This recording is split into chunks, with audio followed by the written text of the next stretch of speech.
Од Центарот за јавно здравје Кочани уште еднаш потенцираат дека по направените анализи на водата од градскиот водовод од Кочани, истата е бактериолошки и хемиски исправна за пиење. За сега нема никакви промени во квалитетот на водата. Во сите направени анализи, водата која што ја покрива и со која стопанисува комуналното јавно предпријатие водовод, значи секаде каде што мрежата ја покрива водовод е безбедна за пиење. Значи Кочани, Прибачево, Мојанци, Подлог, Бање, секаде каде што се снабдуваат населението со вода за пиење од градскиот водовод е безбедна за пиење.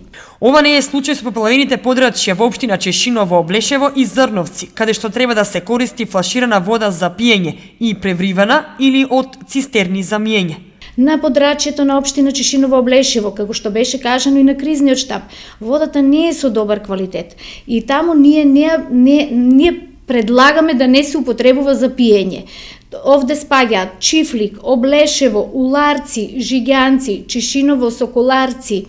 Исто така и на последните анализи и во село Истибања водата не е со добар квалитет и не ја препорачуваме за пиење.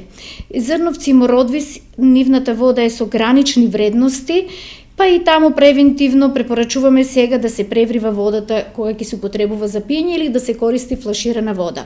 По направените анализи на водата од чешмата во Бавчалок, Центарот за јавно здравје констатира дека засега е со доста стабилен и добар квалитет, но сепак со новите врнежи кои што се најавуваат од утре, Ѓурковиќ вели дека може да дојде до загадување на подземните води. Затоа и тука треба да се внимава и препорачливо е засега да се користи водата од градскиот водовод.